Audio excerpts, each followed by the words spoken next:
Hello everyone, welcome back. कैसे हैं आप लोग? स्वागत है आप सभी का आपके अपनी क्लास में। तो जल्दी जल्दी जल्दी सारे बच्चे आ जाइए। और कैसे हैं आप लोग? आई होप एकदम बढ़िया होंगे और अच्छे तरीके से अपनी पढ़ाई कर रहे होंगे। तो क्लास 12th की अगर मैं बच्चों बात करूं तो हमने लास्ट लेक्चर जो हमारा आया था उसमें हमने एप्लीकेशंस ऑफ डेरिवेटिव्स पढ़ना स्टार्ट किया हुआ है। एप्लीकेशंस ऑफ डेरिवेटिव्स में अगर हम बात करें तो लेक्चर नंबर 1 जो आपके लिए आया था, यानी कि जो पहला लेक्चर मैंने आपको दिया इस पे, वो रेट ऑफ चेंज पर बेस्ड था कि कैसे हम किसी ऑब्जेक्ट या बोल सकते हैं किसी फंक्शन का किसी अदर वेरिएबल के रिस्पेक्ट में हम कैसे रेट ऑफ चेंज निकाल सकते हैं कि चेंजेस कैसे हो रहे हैं। ठीक है, तो ये सबसे पहला एप्लीकेशन था जो हमने आपका देखा। आज हम एक दूसरे एप्लीकेशन पर बात करेंगे जिसका नाम है इंक्रीजिंग एंड डिक्रीजिंग फंक्शंस। काफी ज्यादा इंटरेस्टिंग और इंपॉर्टेंट है। इंक्रीजिंग एंड डिक्रीजिंग फंक्शंस पर बेस्ड क्वेश्चन आपके यहां पर हर हाल में पूछे जाते हैं। तो सभी बच्चे पूरे अलर्ट होकर के फोकस के साथ पूरे लेक्चर को देखिएगा। और अगर अभी तक आपने हमारे चैनल को सब्सक्राइब नहीं किया है तो फटाफट से जाइए, चैनल सब्सक्राइब करिए और बेल आइकन पर क्लिक करना बिल्कुल मत भूलना, ताकि हर क्लास की नोटिफिकेशन आपको टाइम पर मिल सके। तो स्टार्ट करें? रेडी है? बहुत ही बढ़िया। चलिए जी, तो जल्दी से एक टॉपिक्स पर नजर मारते। कौन कौन से टॉपिक्स हैं हमारे? रेट ऑफ चेंज ऑलरेडी हम डिस्कस कर चुके हैं, तो अगर आपने लेक्चर नंबर 1 नहीं देखा तो फटाफट से जाकर के उसको देख लो। ओके, दूसरा है आपके पास इंक्रीजिंग एंड डिक्रीजिंग फंक्शंस। तो इस पर हम आज की क्लास में बात करने वाले हैं।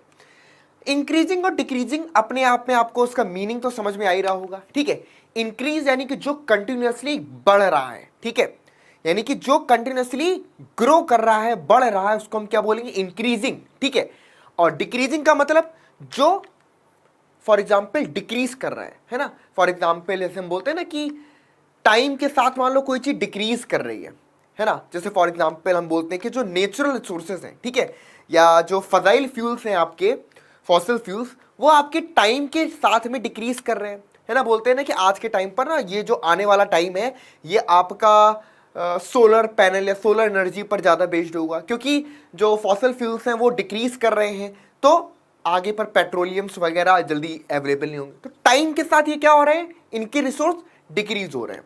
और आपको मालूम यूज तो हो ही रहा है इनका आज भी, तो इसीलिए हम अदर ऑप्शन इलेक्ट्रिक व्हीकल से इन पे मूव कर रहे हैं। तो इंक्रीजिंग एंड डिक्रीजिंग फंक्शंस जो होते हैं वो यही चीज तो बताते हैं कि कैसे हम एक फंक्शन की हेल्प से किसी भी चीज पर ये एनालाइज कर सकते हैं कि वो चीज क्या रिप्रेजेंट कर रही है, वो ग्रोथ रिप्रेजेंट कर रही है, वो डिक्रीज कर रही है। तो इसी के बारे में हम बात करेंगे और डेरिवेटिव्स हमारी क्या मदद करते हैं ये भी हम यहां पर देखेंगे। चलिए जी, तो स्टार्ट करते हैं बच्चों। सबसे पहले अगर मैं बात करूं इंक्रीजिंग एंड डिक्रीजिंग फंक्शंस, देखो फंक्शंस तो हम समझते हैं फंक्शंस क्या होते हैं, जो बेसिकली एक तरीके से जो किसी पर्टिकुलर मोटिव से बनाए जाए, है ना, और उसी पर्टिकुलर टास्क को आपका परफॉर्म करें। ठीक है, फॉर एग्जाम्पल अगर मैं आपसे ये बोलता हूं कि F of X equal to आपके पास एक्स स्क्वायर है, एफ एक्स इक्वल टू आपके पास एक्स स्क्वायर है, और मैं बोल रहा हूं कि for all x belongs to R plus, for all x belongs to R plus. R plus का मतलब क्या हुआ बच्चों? आर प्लस का मतलब यह है कि भाई जो भी आपके पॉजिटिव रियल नंबर्स हैं, यानी कि जीरो से बड़े सभी रियल नंबर्स के लिए अगर मैं बोलूं तो एक फंक्शन डिफाइंड है F x equal to X square, जहां पर एक्स क्या है? आर प्लस, यानी कि पॉजिटिव रियल नंबर्स को आपके बिलोंग करेंगे। अब एक सिंपल सी बात बताओ, जैसे जैसे हम, क्या मैं आपसे यहां पर पूछना चाह रहा हूं, अब आपको खुद मुझे एक्सप्लेन करना है कि क्या हम x की वैल्यू को जैसे जैसे जैसे इंक्रीज करते जाते हैं, है ना, x की वैल्यू को जैसे जैसे हम इंक्रीज करते जाते हैं तो fx की वैल्यू हमारी इंक्रीज होती है, डिक्रीज होती है? इसको प्रैक्टिकली जरा सोच के बताओ, है ना। x इक्वल टू अगर आपने 1 ले लिया सपोज करो, तो x स्क्वायर क्या होगा? 1 का स्क्वायर 1। x की वैल्यू आपने 2 ले ली, 2 का स्क्वायर क्या होगा आपके पास? 4, है ना। तो सिंपल सी बात है, यहां पर अगर आप ऑब्जर्व करेंगे, ध्यान से समझिएगा कि for all x1 and x2 belongs to r plus, कोई भी पॉजिटिव रियल नंबर्स आप लेते हैं, दो real numbers x1 and x2, अगर मैं यहां पर देख रहा हूं कि इफ x1, अगर आप ध्यान से देखिए, x1 is less than x2, x1 क्या है आपका? x2 से छोटा है, एंड f ऑफ x1 जो आपके पास मिल रहा है वो भी f ऑफ x2 से अगर छोटा है, तो हम क्या बोलेंगे कि फंक्शन एक इंक्रीजिंग फंक्शन है। क्यों? कि जैसे जैसे जैसे x की वैल्यू इंक्रीज हो रही है fx भी हमारा इंक्रीज हो रहा है। ठीक है, जैसे x की वैल्यू इंक्रीज हो रही है fx भी हमारा क्या हो रहा है बच्चों, इंक्रीज हो रहा है। तो ये चीज हमें क्या रिप्रेजेंट करता है? अगर ऐसी कंडीशन है कि x1 यानी कि x के डोमेन की वैल्यू इंक्रीज होने पर फंक्शन की वैल्यू भी इंक्रीज हो रही है ना, तो उसको इस तरीके से लिख सकते हैं if x1 is less than equal than less than x2 और fx1 is less than equal than fx2, तो हम फंक्शन को बोलते हैं कि fx इज इंक्रीजिंग फंक्शन। क्या बोलेंगे बच्चों? Increasing function. fx is increasing function. ठीक है, समझ गए? अगर आप ये नहीं भी लगाते हो तो इसका वैसे दो मीनिंग्स आते हैं। एक में जगह हम बोलते हैं इंक्रीजिंग और दूसरे केस में बोलते हैं स्ट्रिक्टली इंक्रीजिंग। तो जब लेस देन इक्वल का सिंबल लगा है तो हम इसको इंक्रीजिंग बोलेंगे, और अगर सिर्फ और सिर्फ लेस देन का सिंबल लगा है कि fx1 is less then fx2 तो हम इसको स्ट्रिक्टली इंक्रीजिंग बोलते हैं। ठीक है, तो ये चीज डिनोट करती है बच्चों इंक्रीजिंग फंक्शन की। और सेम समझिएगा कि if x1 is less than x2 and f of x1 is strictly less than f of x2 तो हम इसको क्या बोलते हैं बच्चों? इसको हम बोलते हैं strictly increasing function. Strictly increasing function क्या बोलेंगे बच्चों? स्ट्रिक्टली इंक्रीजिंग फंक्शन बोलेंगे इसको। ठीक है, तो ये चीज कहानी थी बच्चों इंक्रीजिंग फंक्शन की। अब सेम चीज अगर मैं डिक्रीजिंग के लिए बात करूं तो अब समझिएगा if x1 is less than x2, x1 क्या है बच्चों आपका? x2 से छोटा है। ठीक है, लेकिन f ऑफ x2 जो है आपका वो लेस देन है f ऑफ x1 से। मतलब x की वैल्यूज तो इंक्रीज हुई लेकिन fx हमारा डिक्रीज हो गया, यानी कि fx की जो वैल्यूज आई वो हमारी क्या हो गई बच्चों? डिक्रीज हो गई। तो हम इसको क्या बोलेंगे बच्चों? और less than for example fx2 less than equal than fx1 तो इसको हम क्या बोलेंगे बच्चों? इसको हम बोलेंगे आपका डिक्रीजिंग फंक्शन। क्या बोलेंगे बच्चों? इसको हम बोलेंगे आपका डिक्रीजिंग फंक्शंस। ठीक है, और दूसरे केस में अगर देखें कि if x1 is less than x2 और f of x2 strictly less than f of x1 तो हम इसको क्या बोलेंगे? इसको हम बोलेंगे स्ट्रिक्टली इंक्रीजिंग फंक्शन। क्या बोलेंगे? Strictly increasing function. तो एक सिंपल सी बात समझ में आई कि x इंक्रीज हो रहा है, डोमेन की वैल्यू इंक्रीज हो रही है, तो अगर हमारा fx भी इंक्रीज हो रहा है, बढ़ रहा है हमको बड़ी वैल्यू दे रहा है उसके रिस्पेक्ट में, तो हम क्या बोलेंगे? इंक्रीजिंग बोलेंगे। x1 इंक्रीज तो हुआ यानी कि x की वैल्यू इंक्रीज हुई लेकिन fx की वैल्यू डिक्रीज कर गई तो हम क्या बोलेंगे? डिक्रीजिंग फंक्शन है। क्लियर है? आई बात समझ में? जब हम लेस देन इक्वल का साइन यूज करते हैं तो हम नॉर्मली उसको इंक्रीजिंग बोलते हैं, और जब मैंने केवल लेस देन का सिंबल यूज किया तो ये रिप्रेजेंट करता है स्ट्रिक्टली इंक्रीजिंग को। क्लियर? और सेम चीज यहां पर डिक्रीजिंग है, स्ट्रिक्टली डिक्रीजिंग का केस बनता है। आई बात समझ में? अब अगर आप fx equal to X square को अगर आप देखोगे तो जो मर्जी पॉजिटिव आप रियल नंबर्स लोगे, जितने भी आप पॉजिटिव रियल नंबर्स आप लोगे, देखोगे क्या होगा? ठीक है, x की वैल्यू इंक्रीज करते जाओगे fx की वैल्यू भी इंक्रीज करती जाएगी। क्लियर है? x की वैल्यू इंक्रीज करते जाओगे तो fx की वैल्यू भी आपका इंक्रीज करती जाएगी। ये चीज हमें यहां पर समझना है। आई बात क्लियरली समझ में? पक्का? कंफर्म है? चलिए, हाँ जी, तो अब यहां पर कुछ ग्राफ्स के थ्रू आपको समझाता हूं, और ग्राफ के बाद हम समझेंगे कि डेरिवेटिव्स हमें यहां पर क्या हेल्प करते हैं। ठीक है, जैसे कि यहां पर आप इस ग्राफ को देख पा रहे हैं, फर्स्ट ग्राफ को, तो फर्स्ट ग्राफ क्या रिप्रेजेंट कर रहा है?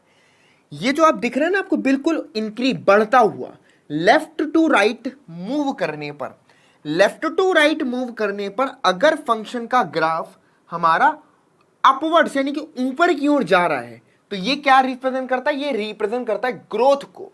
किसको रिप्रेजेंट करता है? ग्रोथ को।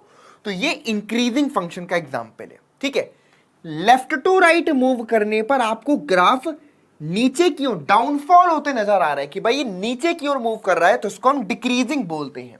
और अगर ऐसा केस है कि ग्राफ ना तो ऊपर जा रहा है ना ही नीचे जा रहा है, सिर्फ एक्स एक्सिस के पैरेलल है, तो ऐसे को हम बोलते हैं कांस्टेंट फंक्शन। और कांस्टेंट फंक्शन की कैटेगरी क्या होती है? These function are called neither increasing not decreasing functions. Clear है? तो ये कांस्टेंट फंक्शन के एग्जांपल्स होते हैं जिनको हम neither increasing not decreasing functions की कैटेगरी में इंक्लूड करते हैं। आई बात समझ में आप लोगों को कि नहीं आई? जल्दी से मुझे कमेंट बॉक्स में लिख करके आप लोग जरूर से बताइएगा, ठीक है। और यार क्लास को लाइक कर दिया करो, है ना, और जो आपके स्कूल्स के आपके दोस्त हैं उनको शेयर कर दिया करो क्लासेस को, ठीक है।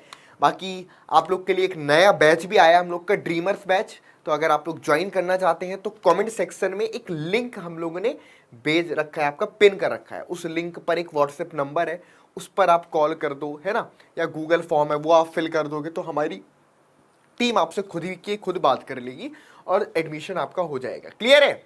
चलिए आगे बढ़े बच्चों, मूव करें। बढ़िया। अच्छा जी, अब मैं बात करता हूं बच्चों डेरिवेटिव्स के बारे में। देखो बच्चों, डेरिवेटिव्स एक्चुअल में क्या है, जैसे कि बेसिकली टेंजेंट का काम करता है। डेरिवेटिव एक्चुअल में क्या है? डेरिवेटिव्स आपका रिप्रेजेंट करता है टेंजेंट को। किसको रिप्रेजेंट करता है बच्चों? टेंजेंट को रिप्रेजेंट करता है। तो अगर मैं आपसे ये बोलूं कि ये जो ग्राफ आपको इंक्रीजिंग फंक्शन का ग्राफ है, इस ग्राफ पर कोई पॉइंट मैंने आपका लिया, कोई भी पॉइंट आपने ले लिया, और इस पर्टिकुलर पॉइंट पर अगर मैं ग्राफ प्लॉट करता हूं, इस पर्टिकुलर पॉइंट पर अगर मैं ग्राफ प्लॉट करता हूं, तो आप ये देखते हैं कि यानी कि ये ग्राफ जो बनेगा, ये जो टेंजेंट है ना, इस टेंजेंट का स्लोप क्या होगा? स्लोप क्या होता है बच्चों? m is equal to tan theta, ठीक है। स्लोप क्या होता है? m is equal to tan theta. और ये जो स्लोप है आपका, ये कैसा होगा?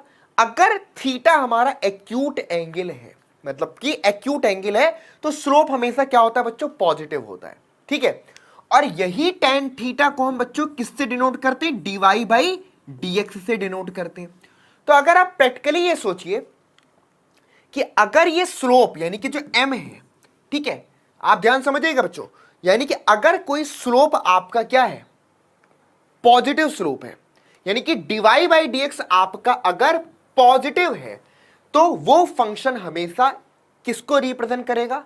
इंक्रीजिंग फंक्शंस को रिप्रेजेंट करेगा। अगर किसी फंक्शन का उसके डोमेन के किसी पॉइंट पर या किसी भी पॉइंट पर डोमेन के, है ना, अगर उस पॉइंट पर जो डेरिवेटिव है फंक्शन का, अगर वो पॉजिटिव है यानी कि ग्रेटर देन जीरो है, फॉर, है ना, ग्रेटर देन जीरो, तो हम क्या बोलेंगे कि उस पॉइंट पर फंक्शन आपका कैसा है बच्चों?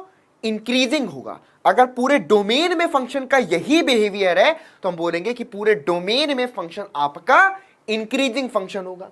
सिमिलरली नेक्स्ट ग्राफ पे अगर आप देखते हो कि यहां पर मैंने कोई पॉइंट लिया आपका, और इस पॉइंट पर अगर मैं फंक्शन का स्लोप या टेंजेंट ड्रॉ करता हूं, तो ऑटोमेटिक लेफ्ट टू राइट में डिक्रीज रिप्रेजेंट कर रहा है। क्या रिप्रेजेंट कर रहा है? लेफ्ट टू राइट में ये जो स्लोप है ये निगेटिव स्लोप को रिप्रेजेंट करता है।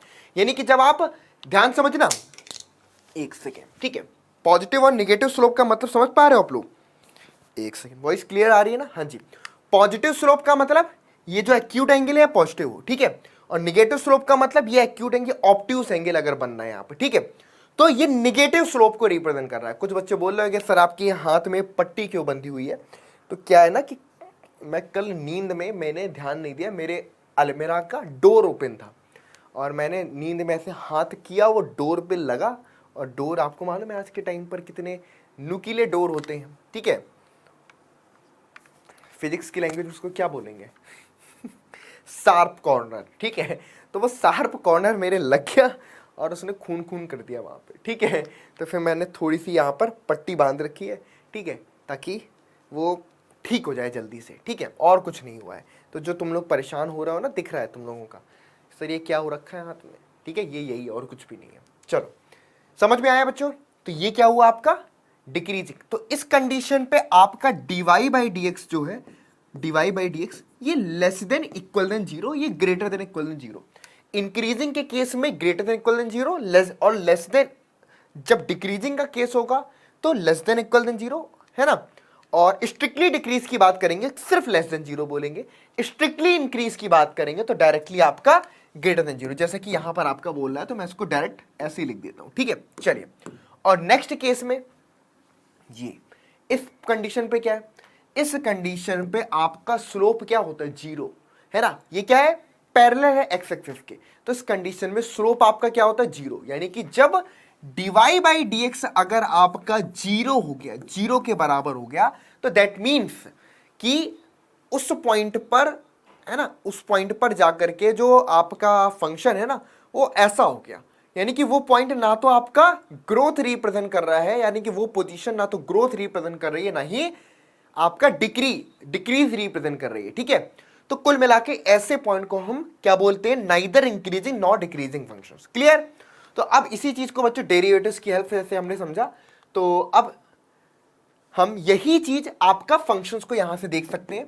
अब दो तरीके से मैं आपको बता देता हूं, जैसे कि एक तरीका तो यही है कि आप x1 और x2 दो वैल्यूज लीजिए। ठीक है, अगर x1 x2 से छोटा है और fx1 भी fx2 से छोटा है तो इंक्रीजिंग होगा, x1 x2 से छोटा है लेकिन fx1 fx2 से बड़ा है तो वो डिक्रीज होगा। क्लियर। तो अब इसी चीज को अगर हम यहां पर देखें तो मान लो दो तरीके से इस प्रॉब्लम को हम सॉल्व कर सकते हैं। फंक्शन आपके पास जो बच्चों fx गिवन है वो क्या गिवन है, नोट करिएगा, 7x माइनस में 3।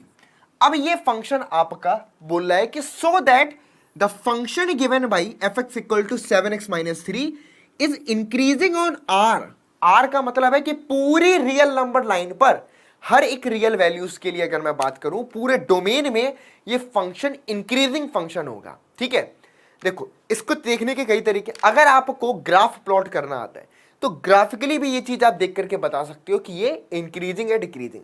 लेकिन मान लो आपको ग्राफ प्लॉट नहीं करना है, आपको लग रहा है ऑब्वियस सी बात है कि अब इतने से छोटे क्वेश्चन के लिए ग्राफ क्यों प्लॉट करना। ठीक है, तो हमारे दिमाग में क्या आया, वैसे आपको एक अच्छी सी आइडिया बताता हूं। देखो y equal to M X plus C होता है, M X plus C, M क्या होता है आपका स्लोप होता है। ठीक है, एम क्या होता है आपका स्लोप होता है। ठीक है, अगर m आपको ग्रेटर देन 0 दिख रहा है मतलब कि पॉजिटिव स्लोप है, तो इसका मतलब क्या हुआ, इंक्रीजिंग हुआ। और अगर ये आपका m अगर आपका लेस देन 0 होता तो आपका ये निगेटिव स्लोप मतलब कि डिक्रीजिंग होता। तो जब भी इस टाइप का इक्वेशन दिख जाए तो सिर्फ और सिर्फ x के कोफिशिएंट को देख लेना, आपकी जिंदगी आसान हो जाएगी, आपको पता चल जाएगा कि क्या होता है। क्लियर है। तो ये 11th क्लास में पढ़ करके आओ, स्लोप है ना, y equal to slope intercept form of a line, याद आ रहा है, लाइन्स एंड स्ट्रेट लाइन आपने 11th क्लास में चैप्टर पढ़ा है ना। चलिए, तो एक तो तरीका आपके पास ये है कि अगर आपके पास एक इक्वेशन गिवन है ना, लीनियर इक्वेशंस, तो आप ऐसे बता सकते हो। दूसरा तरीका आपके पास ये है कि लेट सपोज, ऐसे देखिए, x1 and x2 belongs to r, कोई दो रियल नंबर हमने ले लिए, एंड लेट x1 जो है आपका वो x2 से क्या है बच्चों, छोटा है, x1 is less than x2। अगर x1 x2 से छोटा है तो इसका मतलब है कि 7 टाइम्स x1 जो होगा वो भी लेस देन होगा 7 टाइम्स x2 से, है ना। पॉजिटिव नंबर से किसी भी इनइक्वालिटी में मल्टीप्लाई करते हैं तो साइन चेंज नहीं होता है। बहुत ही बढ़िया। इसके बाद अगर किसी इनइक्वालिटी के दोनों साइड पर सेम क्वांटिटी ऐड करते हैं या फिर सब्ट्रैक्ट करते हैं तो भी इनइक्वालिटी आपकी चेंज नहीं होती है। ठीक है, यानी कि 7x1 minus 3 less than 7x2 minus 3, तो ये क्या बना, ये बना f ऑफ x1 बच्चों।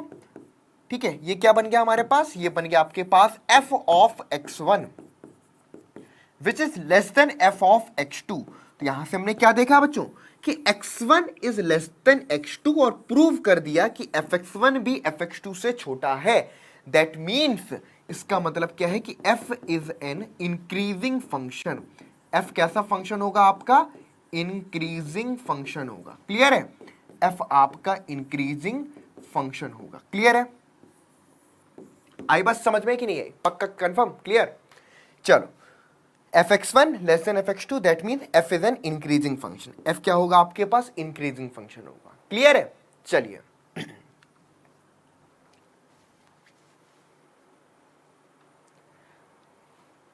डन। हाँ जी, तो दो तरीके देख लिए, एक तो तुमने डायरेक्ट स्लोप का इस्तेमाल करके तुम्हें पता चल गया है ना, स्लोप पॉजिटिव है ना, तो ये एप्लीकेशन है आपका। दूसरा ऐसे देख सकते। हाँ, अब डेरिवेटिव्स की जो मैंने बात करी थी, डेरिवेटिव्स का भी इस्तेमाल हम यहाँ पर कर सकते हैं। ठीक है, तो अगर सेम जगह पर मैं तुम्हें डेरिवेटिव्स की हेल्प से भी समझा दूं तो फॉर एग्जाम्पल, ठीक है, इसको इस पार्ट को मैं इरेज कर दे रहा हूँ, ये तो समझ में आ गया ना आप लोगों को। चलिए, इसी पॉइंट पर मैं आपको ये भी समझा देता हूँ। जैसे कि मान लो डेरिवेटिव टेस्ट हम यूज करते हैं। सबसे पहली बात, डेरिवेटिव टेस्ट तभी अप्लाई करना है जब गिवन फंक्शन आपका कॉन्टिन्यूअस फंक्शन हो। ये बात क्लियर है कि नहीं है, क्योंकि हम डेरिवेटिव कब बोलेंगे कोई फंक्शन को? कोई फंक्शन का डेरिवेटिव तभी एग्जिस्ट करता है जब वो कॉन्टिन्यूअस हो। तो डेरिवेटिव टेस्ट अप्लाई करने से पहले आपको ये कंफर्म होना चाहिए कि वो जो फंक्शन है जिसपे तुम टेस्ट अप्लाई कर रहे हो वो कॉन्टिन्यूअस होना चाहिए। कॉन्टिन्यूअस नहीं है और मतलब कि डिफरेंशिएबल होना चाहिए, और डिफरेंशिएबल कब होगा? जब फंक्शन कॉन्टिन्यूअस हो। तो ये भी देख लेना थोड़ा सा, ठीक है। चलिए, तो एफ एक्स इक्वल टू क्या है बेटा हमारे पास? हाँ जी, एफ एक्स इक्वल टू आपके पास 7x माइनस में 3। एफ डैश एक्स निकालते हैं तो कितना आ जाएगा? 7, और 7 कैसा नंबर है? ऑब्वियसली ग्रेटर देन 0 है। तो अगर डेरिवेटिव पॉजिटिव आया, इट मीन्स सिंपल कि F dash X greater than 0 implies that F X is strictly increasing. बहुत ही बढ़िया बात, स्ट्रिक्टली इंक्रीजिंग, ठीक है, स्ट्रिक्टली इंक्रीजिंग फंक्शन हम इसको बोल सकते हैं। आई बात समझ में कि नहीं आई? जल्दी से कमेंट बॉक्स में लिख करके बताओ। क्लियर? तो एक तरीका ये हुआ ऐसे देखने का कि x1 x2 से छोटा है तो fx1 भी fx2 से छोटा ही होगा, ठीक है। ये तरीके से आप इंक्रीजिंग बोल सकते हो। दूसरा ये तरीका डेरिवेटिव टेस्ट, और तीसरा वो स्लोप वाला तो हम अपने प्रैक्टिस के लिए कॉमन ऑब्जेक्टिव क्वेश्चंस में अप्लाई करेंगे। बाकी एग्जाम में आएगा तो ये अप्रोच है, ये अप्रोच आप इस्तेमाल करेंगे, ठीक है। चलिए, तो अब इसी चीज को यहां पर हम पढ़ लेते हैं। थ्योरम हमारी है कि लेट सपोज एफ आपका एक कॉन्टिन्यूअस फंक्शन है on the close interval A B and differentiable on the open interval A B, then F is increasing in close interval A B if F dash X greater than 0 for all x belongs to open interval A B, है ना। Open interval A B पर कोई भी x अगर हम ले रहे हैं, अगर उस पर डेरिवेटिव हमारा पॉजिटिव है तो हम उसको क्या बोलेंगे बच्चों? इंक्रीजिंग बोलेंगे। क्या बोलेंगे उसको? हम इंक्रीजिंग बोलेंगे। क्लियर? और अगर हमारा एफ क्या है बच्चों? आपका डिक्रीजिंग है। एफ क्या है हमारे पास? डिक्रीजिंग है in the close interval A B, that means कि एफ डैश एक्स आपका लेस देन 0 हो for each X belongs to open interval A B, ठीक है।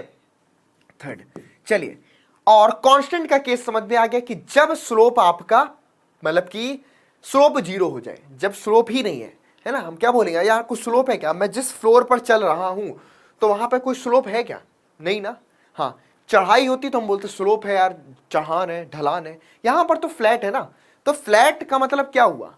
There is no slope. No slope मतलब कि डेरिवेटिव 0, तो that means F dash X equal to 0। Okay, तो ये आपको नोट कर लेना अपनी कॉपी पे, ठीक है। और इसी का यूज करके है ना हम आगे पर सारे के सारे क्वेश्चंस करेंगे, ठीक है। तो मेनली आपको एप्लीकेशन और डेरिवेटिव्स में इंक्रीजिंग एंड डिक्रीजिंग फंक्शन यहां पर आपका इस्तेमाल हो रहा है, ठीक है। आई बात समझ में? और आज के टाइम पर अगर मैं बात करूं, अब तो बहुत सारे ऐसे टूल्स बन गए हैं, है ना, सॉफ्टवेयर डेवलप कर लिया गया है ना इन सब कामों के लिए, लेकिन उन सब के पीछे इन्वॉल्व क्या है? आपके मैथमेटिक्स इन्वॉल्व है, ठीक है।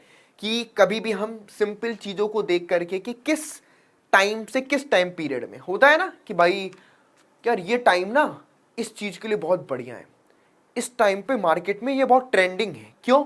क्योंकि अगर उस टाइम पीरियड में मार्केट को एनालाइज किया गया तो उस टाइम पीरियड में एनालाइज करने पर देखा कि जिस प्रोडक्ट के लिए हम बात कर रहे हैं उस प्रोडक्ट ने मार्केट में ग्रोथ रिप्रेजेंट करी है। वो ग्रोथ कितनी है वो डिपेंड करता है कि उसका ग्राफ कैसा है ना, कि उसकी सेल कितनी थी, उसकी क्या थी, है ना। तो वो कितनी ग्रोथ है, जितनी ज्यादा ग्रोथ जितना ज्यादा उसका सेलिंग आपको अप होता हुआ दिख रहा है उतनी ग्रोथ रिप्रेजेंट कर रहा है। तो कहीं ना कहीं पर ये चीजें ऐसी है कि आज के टाइम पर मार्केट एनालाइज करना है या कुछ करना है, बड़ी बड़ी कंपनीज में आपके मैथमेटिशियंस को स्पेशली बिजनेस बोल सकते हैं कि बिजनेस एनालिस्ट की पोस्ट के लिए रखा जाता है। तो एक बहुत ही बड़ा करियर ऑप्शन है। आप लोग सब सोचते रहते हो ना कि यार मुझे लाइफ में और मैं क्या कर सकता हूं, तो बेटा मैथमेटिक्स लेकर के आप मास्टर्स इन मैथमेटिक्स कर सकते हो।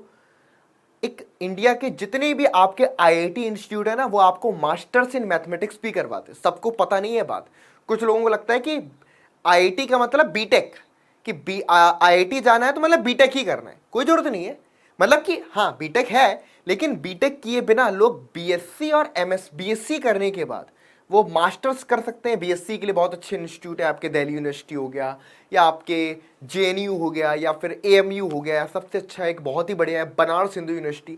ये सब अच्छी टॉप क्वालिटी यूनिवर्सिटीज़ में से एक है। तो यहाँ से आप बीएससी ऑनर्स कर सकते हो बहुत बढ़िया सब्जेक्ट में, फिजिक्स में, केमिस्ट्री में, मैथ्स में, जो भी आपका इंटरेस्ट है। देन आप यहाँ से मूव कर सकते हो अपना मास्टर्स के लिए। आईआईटी जैम का एक पेपर होता है, ठीक है, तो वो 2 साल के लिए आपको किसी भी आईआईटी से मास्टर्स डिग्री के लिए आप जाते हो वहाँ पे। फिर वहाँ से आपको बड़ी, जब आपका कंप्लीट हो रहे होते हैं 2 ईयर्स मास्टर डिग्री कंप्लीट हो रही होती है, तो बड़ी बड़ी कंपनीज बिजनेस एनालिस्ट की पोस्ट के लिए डायरेक्ट रिक्रूट करती हैं। और ऐसा नहीं कि ऐसा सिर्फ आईआईटी में जाकर के ही हो सकता है। बहुत सारे मेरे ऐसे दोस्त हैं जिन्होंने एक नॉर्मल कॉलेज से मास्टर्स करने के बाद मास्टर्स इन स्टैटिस्टिक्स या मास्टर्स इन अलग अलग डेटा साइंस में करके उन्होंने बहुत बड़ी बड़ी कंपनीज में आज के टाइम पर अच्छे अच्छे प्लेस पर काम कर रहे हैं, ठीक है। तो एक अच्छे करियर ऑप्शन है बिजनेस एनालिस्ट, डेटा एनालिटिक्स, उसमें सब में मैथमेटिक्स आपकी इन्वॉल्व है। तो मैथ्स अगर आपकी अच्छी है तो आप ऐसी फील्ड को चूज कर सकते हो और एक अपने लिए डिफरेंट करियर पाथ बना सकते हो, ठीक है। और बहुत ही ज्यादा आज के टाइम में ट्रेंडिंग, हैशटैग ट्रेंडिंग जॉब्स में से एक है आपकी। चलिए आगे पर बात करते हैं। नेक्स्ट फंक्शन है आपके पास, prove that the function fx equal to cos x decreasing in open interval 0 to pi, increasing in pi to 2 pi, neither increasing और डिक्रीजिंग इन 0 to 2 पाई। बहुत ही बढ़िया है ना। ऐसा क्वेश्चन आ जाएगा ना, मैं तो क्या करूंगा, मैं पहले तो कहूंगा ये देखो भाई, ये है हमारा ग्राफ, ठीक है। cos x फंक्शन का ग्राफ तो सबको मालूम ही होगा कैसा ग्राफ होता है। ऐसा ग्राफ होता है, ये गया, फिर ये गया, फिर ऐसे गया, ऐसे चलता है, ऐसे ही होता है ना cos x फंक्शन का ग्राफ। बढ़िया। तो ये पॉइंट होता है आपके पास 0, ये पॉइंट होता है आपके पास π/2, ठीक है। फिर ये पॉइंट होता है आपके पास 3π/2, ठीक है, ठीक है। और फिर ये पॉइंट होता है आपके पास 2π, है ना। इस तरीके से आपके पास ये ऐसे मूव करता हुआ चलता है। क्लियर। अगर आप यहां पर एक चीज ऑब्जर्व करो, ध्यान से समझना कि सबसे पहले 0 to पाई इंटरवल की अगर हम बात करें, ठीक है, सॉरी, ये आपके पास 0 है, ये आपके पास π/2, फिर ये आपके पास, एक सेकेंड, सॉरी ये मैंने गलत लिख दिया ना, ये पॉइंट आपके पास जो है, ये एक सेकेंड, ये पॉइंट है आपके पास पाई, ओके, ये पॉइंट है आपके पास पाई, ठीक है। और ये पॉइंट है आपके पास 3π/2, ये पॉइंट है आपके पास 3π/2, और ये पॉइंट है आपके पास 2π। अब ठीक है, चलो, तो अब आप इस ग्राफ को देख करके बता सकते हो कि 0 से π/2 में आपको क्या दिख रहा है। हम नीचे जा रहे हैं ना, ऊपर से नीचे की ओर जा रहे हैं, तो मतलब डिक्रीजिंग है। π/2 से पाई तक अगर आप देखोगे नीचे ही जाते जा रहे हैं, कंटिन्यूअसली एकदम चले जा रहे हैं। तो यहां से लगा करके यहां तक अगर आप ऑब्जर्व करते हो तो हम कंटिन्यूअसली नीचे की ओर जा रहे हैं, मतलब कि हम डिक्रीजिंग हैं। लेकिन हम इस पोजीशन से x इक्वल टू पाई में, अगर x इक्वल टू पाई से 2π तक की रेंज में देखें तो हम कंटिन्यूअसली ऊपर की ओर जा रहे हैं, तो यहां पर हम इंक्रीजिंग है, ठीक है। तो एक चीज क्या पता चली कि 0 to पाई इंटरवल में हम डिक्रीज कर रहे हैं, पाई से लेकर के 2π इंटरवल में आप इंक्रीज कर रहे हैं। तो डिक्रीजिंग इन 0 to पाई बिल्कुल नजर आ रहा है, इंक्रीजिंग इन पाई टू 2π बिल्कुल नजर आ रहा है, neither increasing not decreasing in 0 to 2π। देखो, हम ऐसे फंक्शंस को भी नाइदर इंक्रीजिंग या नॉट डिक्रीजिंग बोलते हैं जो उस पर्टिकुलर इंटरवल के किसी पार्ट में इंक्रीजिंग होते हैं और किसी पार्ट में डिक्रीजिंग होते हैं, है ना। तो 0 से 2π इंटरवल में हमारा फंक्शन इन डिक्रीजिंग भी हुआ और फिर इंक्रीजिंग भी हुआ। तो decreasing plus increasing, that means कि फंक्शन को हम पूरे इंटरवल में ना तो इंक्रीजिंग बोल सकते हैं ना तो डिक्रीजिंग बोल सकते हैं। तो ये चीज हमारे पास ऐसे आ गई। लेकिन ये तो आपको सेल्फ अंडरस्टैंड समझने के लिए है कि ग्राफ अगर मालूम है तो ऐसे चेक कर लो, ठीक है। लेकिन एग्जाम में अगर आएगा डेरिवेटिव टेस्ट अप्लाई करना है तो आइए देखते हैं डेरिवेटिव टेस्ट हमसे क्या बोलेगा। पहली बात तो फंक्शन कैसा है हमारा, फंक्शन आपका है डिफरेंशिएबल, कॉस फंक्शन आपका डिफरेंशिएबल होता है पूरे डोमेन में।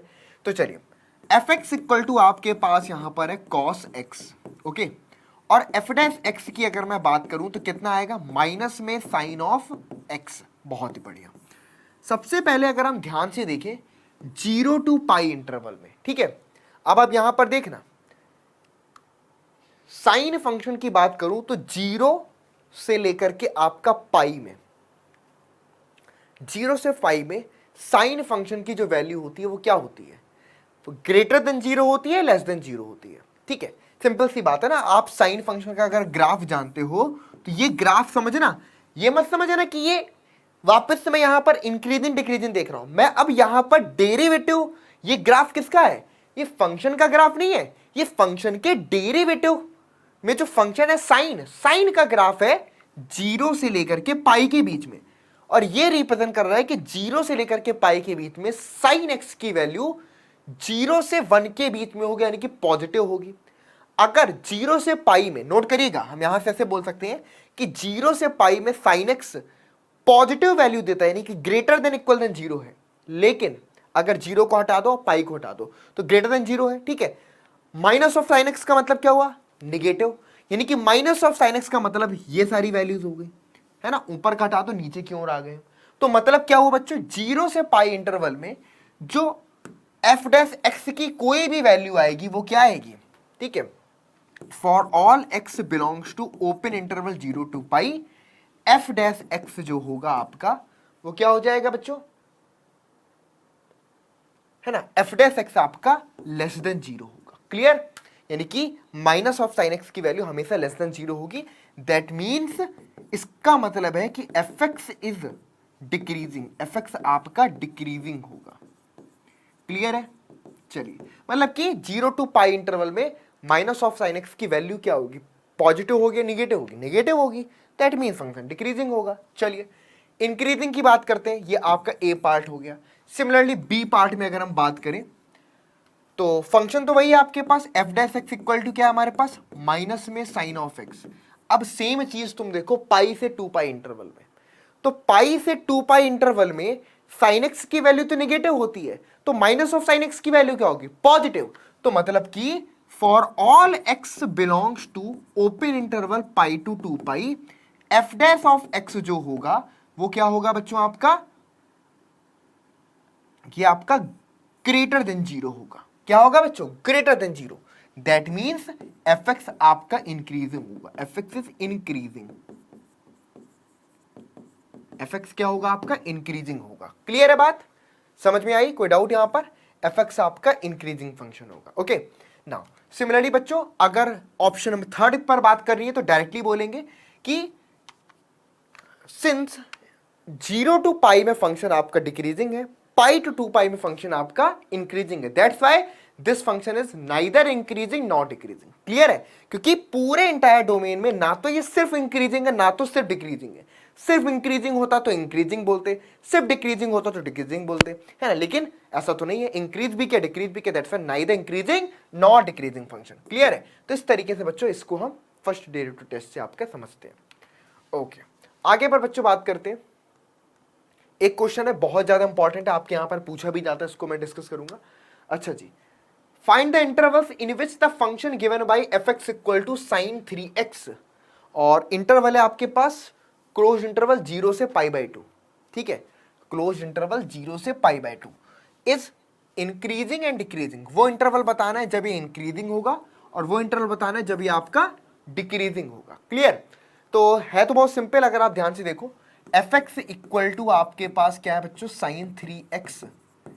ठीक है, आप चाहो तो विदाउट डेरिवेटिव्स का यूज करे भी इसको बता सकते हो। आपके पास मान लो ये इंटरवल है 0, अब यहां पर 3x लिखा है। ठीक है, तो इसको हम डिवाइड कर सकते हैं 3x इक्वल टू 0 पे, ये पाई बाई 6। ठीक है, पाई बाई 6 और ये मान लो आपके पास पाई बाई 2। ध्यान समझिएगा, हमने इस इंटरवल को डिवाइड कर लिया क्योंकि एंगल क्या है? 3 का मल्टीपल है। तो अगर 3x पाई बाई 2 के बराबर हुआ तो x की वैल्यू पाई बाई 6 की, तो इस तरीके से हमने बना लिया। अब आप इस तरीके से देखेंगे कि when if x belongs to आपका इंटरवल 0 टू पाई बाई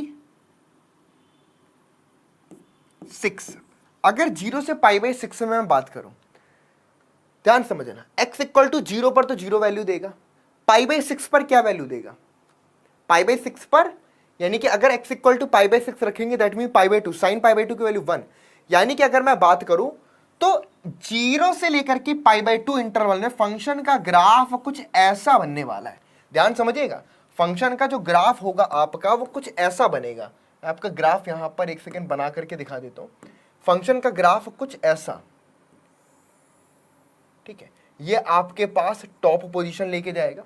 तो जो बेसिकली ग्राफ होगा 0 से लेकर के π/2 तक के बीच में फंक्शन का ग्राफ कुछ ऐसा बनेगा, जिसमें π/6 तक फंक्शन आपका इंक्रीज करेगा और π/6 के बाद फंक्शन की वैल्यू π/2 तक अगर हम जाएंगे तो उसकी वैल्यू आपका डिक्रीज करेगी, यानी कि 3π/2 मतलब कि -1 पे चले गए, ठीक है, तो इसकी वैल्यू डिक्रीज करेगी। ग्राफ आपका कुछ ऐसा बनेगा। और ऐसे भी आप लिख सकते हो कि इफ x बिलोंग्स टू, या x1 x2 बिलोंग्स टू, ऐसे लिख लो यहां पर। डेरिवेटिव टेस्ट भी करवा दूंगा, कोई दिक्कत नहीं है, नोट करना। If x1 x2 belongs to close interval 0 to π/6, ठीक है, नोट करना यहां पे। जो f ऑफ x1 होगा बच्चों वो आपका लेस देन होगा f ऑफ x2 से, है ना। मतलब कि अगर x1, if x1 is less than x2, अगर x1 x2 से छोटा है तो fx1 भी fx2 से छोटा होगा, है ना। 0 से लेकर के π/6 तक में वैल्यू जो होगी हमारे साइन फंक्शन की इंक्रीज करेगी। तो इसका मतलब है कि इस इंटरवल में फंक्शन आपका क्या होगा बच्चों, इंक्रीजिंग होगा। क्लियर है। तो हम बोल सकते हैं यहां पर increasing on 0 to π/6।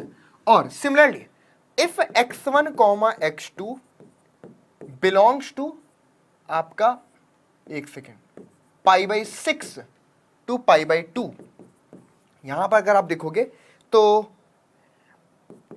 x1 is less than x2 but f of x1 जो होगा वो ग्रेटर देन होगा f ऑफ x2 से। तो इस कंडीशन में फंक्शन आपका डिक्रीजिंग होगा, डिक्रीजिंग फंक्शन।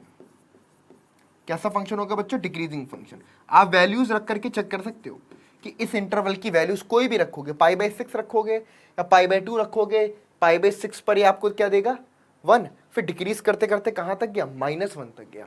तो 1 से लेकर के -1 तक की कहानी आ रही है, ठीक है।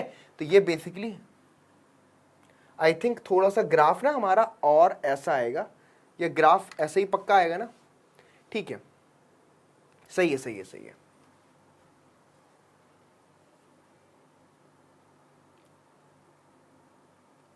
आई थिंक मुझे लग रहा है ग्राफ ना थोड़ा सा ग्राफ डिफरेंट आएगा, क्योंकि x इक्वल टू π/2, 3π/2 रखने पर हमको थोड़ा सा ग्राफ चेंज है, ठीक है। ग्राफ आप चेंज कर लो, ग्राफ ये नहीं होगा, मैं बता रहा हूँ ग्राफ कैसा आएगा। एक सेकेंड, ग्राफ कुछ ऐसा आएगा, 3x हो गया, श्रिंक हो जाएगा ना, ठीक है। चलो तो 0, ठीक है, और फिर ये आपके पास π/6, ओके, फिर ये आपके पास π/2। तो 0 पर तो 0 है, π/6 पर आपका सही 1 आ गया, ठीक है। ये कुछ ऐसे चला, उसके बाद ये डिक्रीज करेगा, और यानी कि जब π/3 आएगा आपके पास, π/3 यानी कि 0, तो यहां पर ऐसे हो करके ये ऐसे पहुंचेगा, ये ग्राफ आएगा एक्चुअल में, ठीक है। एक बीच में पूरा का पूरा लूप ले लेगा ऐसे, ठीक है। ये पॉइंट जो है, ये पॉइंट आपका π/3 होगा, क्लियर, ये पॉइंट आपका π/3 होगा। तो पूरा एक लूप लेगा यहां से, तो ये 1 देगा और यहाँ पे -1, तो पूरा इधर से लेकर के इस डोमेन तक ग्राफ ऐसा आएगा कुछ, ठीक है। क्योंकि π/2 पर -1 आ रहा है ना, तो कुछ ऐसा ग्राफ आएगा। मैंने ध्यान नहीं दिया, पाई पर उसको नहीं लेके गए, ठीक है। तो ग्राफ आप ऐसा बना लेना इसका। बाकी चीज वही है कि π/6 से लेकर के π/2 में आप देखोगे तो ग्राफ पूरा नीचे क्यों डिक्रीज करता हुआ जा रहा है, किसका ग्राफ, साइन 3x का ग्राफ बिल्कुल यूं जा रहा है। तो दैट्स व्हाई ये आपका डिक्रीजिंग फंक्शन है, क्लियर। और डेरिवेटिव टेस्ट से भी आप अप्लाई कर सकते हो यहां पर कि अगर मैं f' ऑफ x निकालूंगा तो कितना आएगा, 3 इंटू में cos ऑफ 3x आ जाएगा। और बस आपको 0 से लेकर के, है ना, 0 से लेकर के π/2 इंटरवल में इस चीज को चेक करना है ना। तो आपको पता चल जाएगा कि कब ये ग्रेटर देन 0, कब लेस देन 0, उसके अकॉर्डिंग आ जाएगा, ठीक है। तो अब डेरिवेटिव टेस्ट आप यहां पर खुद कर सकते हैं। चलिए आगे पर बच्चों, नेक्स्ट जो है हमारे पास, so that the function 3x plus 17 increasing, obviously बहुत सिंपली देख सकते हो, mx, m क्या है, पॉजिटिव है, तो इंक्रीजिंग होगा। चाहो तो आप डेरिवेटिव टेस्ट को अप्लाई करके भी शो कर सकते हो, या नॉर्मली भी आप उसको बता सकते हो, ठीक है। तो ये क्वेश्चन आप खुद से ट्राई करिएगा कि so that this function increasing, बहुत सिंपल है, ठीक है। अगला नेक्स्ट क्वेश्चन हमारे पास, हाँ जी, अब ये फंक्शन है कि so that the function given by F x equal to E to the power 2x increasing on R. Simple सी बात है कि अगर एफ एक्स इक्वल टू हमारे पास ई टू दी पावर 2x है तो इसका डेरिवेटिव क्या आएगा, एफ डैश एक्स 2 इंटू में ई टू दी पावर आपका 2x which is greater than 0 for all x belongs to r। आपको एक्सपोनेंशियल फंक्शन का ग्राफ मालूम है, हमेशा बढ़ता हुआ होता है, ठीक है, हमेशा पॉजिटिव, हमेशा ग्रेटर देन 0, है ना। तो एक्सपोनेंशियल फंक्शन का ग्राफ हमेशा 0 से बड़ा, यानी कि जो भी वैल्यू होगी 0 0 से बड़ी आएगी। तो f dash of x always greater than 0 for all x belongs to r। That's why this function is an increasing function. Clear है, ये कैसा फंक्शन है आपका, इंक्रीजिंग फंक्शन है। क्लियर है, आई बात समझ में, नोट कर लो फटाफट से, है ना। ये डेरिवेटिव है और ये भी एक एक्सपोनेंशियल फंक्शन है, तो उसका ग्राफ कुछ ऐसा होगा, यानी कि हमेशा 0 या 0 से बड़ा, कोई भी एक्स आप अगर लेते हो उसके लिए, ठीक है। चलिए नेक्स्ट है बच्चों हमारे पास F x equal to sine X. तो अभी अभी मैंने यह चीज आपको डिस्कस भी करी, जो 0 से 2 पाई इंटर के लिए डिस्कस की थी, ये चीज यहां पर सिर्फ और सिर्फ 0 टू पाई के लिए पूछ रहा है। तो 0 से पाई बाय 2 में कहानी क्या है, फिर पाई बाय 2 से पाई के बीच में क्या है, तो ये चीज अभी हमने आपका डिस्कस भी की हुई है। नेक्स्ट जो क्वेश्चन हम डिस्कस करने जाएंगे ये बड़ा इंपॉर्टेंट और इंटरेस्टिंग क्वेश्चन है। चलो हाँ जी, find the interval in which the function F given by F x equal to 2x square minus 3x increasing और डिक्रीजिंग। वो इंटरवल बताने जब ये इंक्रीजिंग होगा और डिक्रीजिंग होगा। तो चलिए, अगर मैं सीधे सीधे डेरिवेटिव निकालूं एफ डैश एक्स, क्योंकि एफ एक्स आपको मालूम है पॉलिनोमियल है, तो ये कैसा होगा, ऑब्वियस सी बात है 2x स्क्वायर माइनस 3x, तो इसका डेरिवेटिव कितना आएगा, 2 2 जा 4x माइनस में आपका 3, क्या आ जाएगा 4x माइनस में आपका 3। अब एक सिंपल सी बात अगर आप ध्यान से देखो तो ये कब इंक्रीजिंग होगा कब डिक्रीजिंग होगा, सिंपल सी बात, 4x माइनस 3 को अगर आप मान लो 0 के बराबर रखते हो तो दैट मीन्स x की वैल्यू आती है आपके पास 3/4। तो मान लो कोई पॉइंट आपके पास x इक्वल टू 3/4 है, तो अगर मैं आपसे बोल रहा हूं कि x की वैल्यू 3/4 से बड़ी लो, x की वैल्यू 3/4 से तुम ध्यान समझे ना, x अगर मैं आपका 3/4 ही है ना, हाँ जी हाँ जी, x की वैल्यू आपका 3/4 से बड़ी लोगे, है ना, तो हमेशा क्या होगा, ये वैल्यू हमको क्या मिलेगी, पॉजिटिव मिलेगी। और 3/4 या 3/4 से छोटी लोगे तो हमेशा क्या मिलेगी, नेगेटिव। तो मतलब कि एफ डैश एक्स पॉजिटिव कब होगा, जब x 3/4 से बड़ा होगा, और एफ डैश एक्स निगेटिव कब होगा, जब x की वैल्यू 3/4 से छोटी होगी। तो इसका मतलब है कि F X is increasing, note करिएगा, increasing on 3/4 to infinity and decreasing on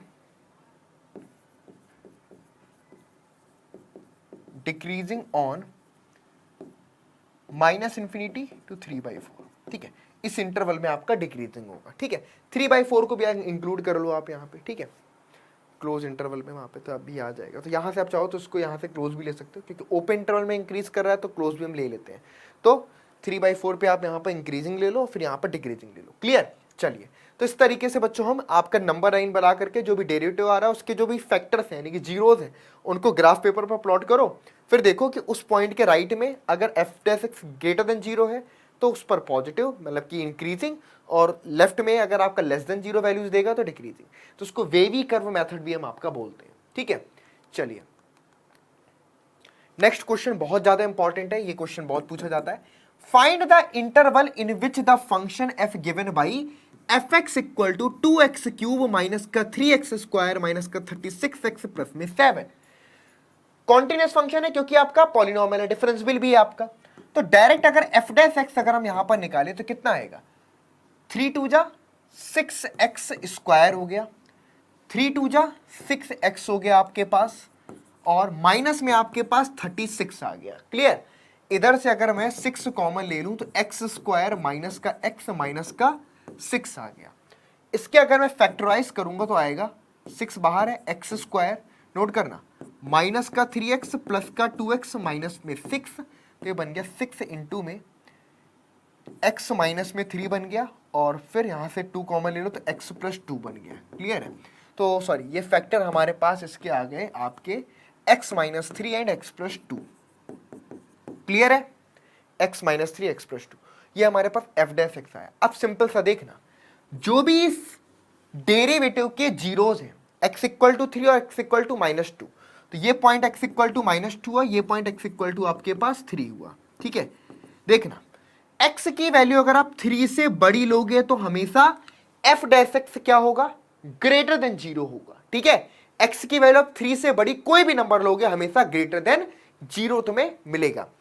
x की वैल्यू तुम 2 और 3 के बीच में लोगे तो तुम्हें जो वैल्यू मिलेगी वो हमेशा निगेटिव मिलेगी। ठीक है, सिंपल सी बात, अगर x की वैल्यू 3 से बड़ी तो मतलब कि ये भी पॉजिटिव, ये भी पॉजिटिव, पॉजिटिव पॉजिटिव का मल्टीप्लाई पॉजिटिव। x की वैल्यू 3 से छोटी और 2 से बड़ी, -2 से बड़ी, ठीक है, तो इस केस में क्या होगा, -2 से बड़ी का -1 0, तो ये तो पॉजिटिव, ये नेगेटिव, पॉजिटिव नेगेटिव का मल्टीप्लाई नेगेटिव, तो लेस देन 0 मिलेगा। और -2 से छोटी तो ये भी नेगेटिव, ये भी नेगेटिव, दोनों नेगेटिव, तो फिर पॉजिटिव, तो हम बोलेंगे आपका इंक्रीजिंग किस इंटरवल में होगा, ये आपका इंक्रीजिंग होगा -∞ टू -2, ठीक है, और यूनियन आपका 3 टू इंफिनिटी इंक्रीजिंग होगा। और डिक्रीजिंग किस में होगा बच्चों, जहां पर नेगेटिव लिखा है, जहां पर डिक्रीजिंग किस इंटरवल में, -2 से 3 के बीच में, -2 से 3 के बीच में, तो इस इंटरवल में आपका डिक्रीजिंग होगा। तो इस तरीके से हम इंक्रीजिंग और डिक्रीजिंग फंक्शन के बारे में आपका बताते हैं। आई बात समझ में, क्लियर? तो 3 से बड़े पर always positive derivative, that's why increasing, और -2 से छोटे पर always positive derivative, that's why increasing. लेकिन -2 से 3 के बीच में डेरिवेटिव हमेशा निगेटिव मिलेगा, तो इस कंडीशन में इसमें डिक्रीजिंग होगा। क्लियर है? तो ये चीज आपको आप इस तरीके से सॉल्व कर सकते हैं। चलिए भाई, ये कंडीशन याद रखना ना कि प्लस का प्रोडक्ट प्लस के साथ में करोगे तो प्लस ही मिलेगा, माइनस का प्रोडक्ट माइनस के साथ में करोगे तो भी प्लस मिलेगा, लेकिन प्लस का प्रोडक्ट माइनस के साथ में निगेटिव, माइनस का प्रोडक्ट प्लस के साथ में निगेटिव। तो ये चीज हमें, ये साइन सिस्टम याद रखना है, इसकी हेल्प से हम इजीली बता पाएंगे कि ये दोनों कब पॉजिटिव, कब नेगेटिव, कब एक पॉजिटिव, कब एक नेगेटिव, दैट्स व्हाई सिंपली आप बता पाओगे। ठीक है, चलिए, तो यहीं तक बच्चों आज की क्लास में हम रखेंगे। ठीक है, चलिए जी, और ये कुछ क्वेश्चंस हैं जिनके आंसर आपको कमेंट सेक्शन में लिख करके बताना है। नेक्स्ट क्लास में इन क्वेश्चन को भी मैं डिस्कस करूंगा। क्वेश्चन नंबर 1 है, the function x to the power x is increasing, कब इंक्रीजिंग होगा, किस इंटरवल में, आपको ये बताना है। वीडियो को पॉज करिएगा और आंसर कमेंट बॉक्स में लिख करके बताइएगा। अगला क्वेश्चन है आपके पास, 2x³ माइनस का 6x प्लस में 5 इंक्रीजिंग फंक्शन इफ, कब होगा, इसमें से कौन सा ऑप्शन करेक्ट है, कमेंट बॉक्स में लिख करके बताना। ठीक है, चलिए जी, तो नेक्स्ट क्लास में बच्चों हम इसका नेक्स्ट आपका एप्लीकेशन यानी कि अप्रोक्सीमेशन पर बात करेंगे। तो मिलेंगे अपनी नेक्स्ट क्लास में, तब तक के लिए goodbye, take care to all of you.